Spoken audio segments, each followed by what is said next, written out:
SMS अस्पताल से बड़ी खबर मिल रही है जो मरीजों के लिए राहत भरी है। सर्वाधिक भीड़ वाले विभागों में बढ़ सकता है ओपीडी का समय। मेडिसिन, कार्डियोलॉजी, न्यूरोलॉजी, ऑर्थोपेडिक समेत विभागों में तलाशी जा रही है संभावनाएं। तो वहीं प्रमुख चिकित्सा सचिव गायत्री राठौड़ ने फर्स्ट इंडिया से खास बातचीत में संकेत भी दिए। राठौड़ ने कहा कि भीषण गर्मी के दौर में मरीजों की सुविधाएं पहली प्राथमिकता है। अस्पताल में इन दिनों मरीजों का जबरदस्त दबाव देखा जा रहा है और ऐसे में अस्पताल प्रशासन को निर्देश दिए गए हैं कि जहां आवश्यकता हो वहां मरीजों की दिक्कतों को देखते हुए 2 से 3 घंटे तक ओपीडी का समय बढ़ाया जाए। तो राहत की खबर उन मरीजों के लिए जो एसएमएस अस्पताल पहुंच रहे हैं।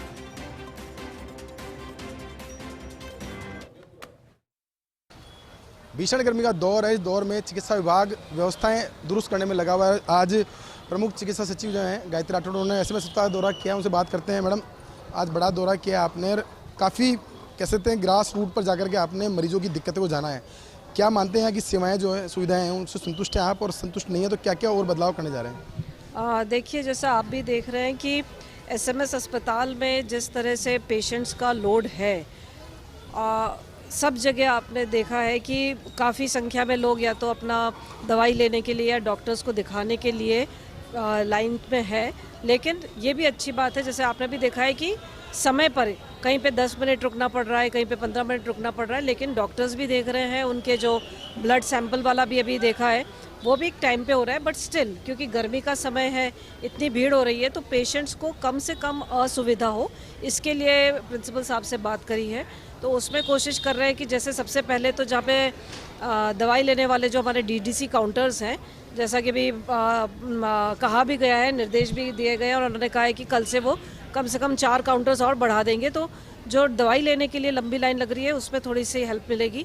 मेडिसिन विभाग का भी देखा है कि इतनी लंबी लाइन है, तो इसको देखते हुए यहाँ पे का ओपीडी आवर्स थोड़े से और 2 से 3 घंटे बढ़ाने का भी व्यवस्था अभी इन टाइम में जहाँ पे ज़्यादा है।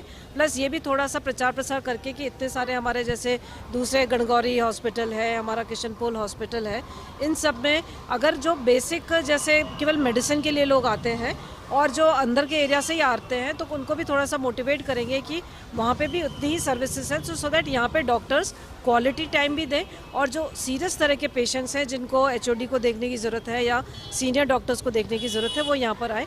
लेकिन निश्चित रूप से जैसा कि राज्य सरकार की मंशा है कि सभी लोगों को सही समय पर इलाज मिले, डॉक्टर्स का एक पॉजिटिव रिस्पॉन्स रहे, दवाइयाँ समय पर मिल जाए, जाँचें समय पर हो जाए, और उन्हें अनावश्यक लाइन में लगना नहीं पड़े। लगातार जिस तरह से हम प्लान करते हैं, चाहे क्यू मैनेजमेंट की बात करें, चाहे बेड साइड दवा जांच की बात करें, व्यवस्थाएं बनती है। 2017-18 में एक समय वो भी था जब अस्पताल के अंदर हर मरीज को दवा बेड पर मिलती थी, सैंपल उससे उठते थे, लेकिन वो व्यवस्था वापस से ये फ्लोर वाइज व्यवस्था की गई थी। क्या वो व्यवस्थाएं स्थायी रूप से नहीं रह सकती क्या, और रहती है वो आगे रखी जाए इस तरह की व्यवस्थाएं, तो उससे मरीजों को कितना फ़ायदा मिल पाएगा? डेफिनेटली ये वाली जो सारे इनिशिएटिव्स किए गए हैं, अभी भी किए जा रहे हैं कि जो स्वास्थ्य मार्गदर्शक हैं और ये वाला बेड साइड व्यवस्था की, बट यहाँ पे जो अभी भी देख रहे हैं कि फुटफॉल इतना ज़्यादा है, तो जो देने वाले फार्मासिस्ट हैं वो भी ये है। तो भी प्रिंसिपल साहब से ये भी कहा है कि जो हमारे अंडर ट्रेनिंग फार्मासिस्ट हैं, हमारे जो नर्सिंग कॉलेज वाले बच्चे हैं, उनकी हैंड्स ऑन ट्रेनिंग हम यहाँ पे कराएं, जिससे कि हमको मैन पावर भी मिल जाएगा और उनकी ट्रेनिंग भी हो जाएगी। और ये इस तरह की जो डेडिकेटेड हमारे वार्ड्स हैं और जो इस तरह के पेशेंट्स हैं जिनको दवा बेड पे ही सारी सुविधाएं हैं, तो उसको भी हम लोग एड्रेस कर सकेंगे। कोटा वाले मामले में क्या रिपोर्ट आई, कि अब तक क्या जानकारी आई है कुछ? अभी जैसे उसमें लोकल मेडिकल कॉलेज की भी एक कमेटी कॉन्स्टिट्यूट हुई है, यहाँ से भी एसएमएस से भी हायर लेवल कमेटी भेजी गई है। इनिशियल फाइंडिंग्स उनकी जो भी आ रही हैं, 2-3 उसमें उन्होंने बताया है कि हो सकता है कि जो ऑपरेशन थिएटर वाले प्रोटोकॉल्स हैं उसमें कहीं ना कहीं जो स्टेरिलाइजेशन का इशू हो सकता है जो फ्लूइड्स लगे हैं या कोई जो एंटीबायोटिक दवाई दी है, 3-4 उसमें पॉसिबिलिटीज़ आ रही हैं। और डिटेल में भी आज जांच करने को कहा गया है कि वहाँ पे माइक्रोबायोलॉजी जो स्वैब्स लेकर के कि अगर इन्फेक्शन है तो कौन से पैथोजन का इन्फेक्शन है, किस कारण से हुआ है। लगातार प्रिंसिपल साहब कोशिश कर रहे हैं फिर भी अभी भी ये स्थिति है, कई जगह पर सीनियर फैकल्टी सुबह अस्पताल में मौजूद नहीं रहती है।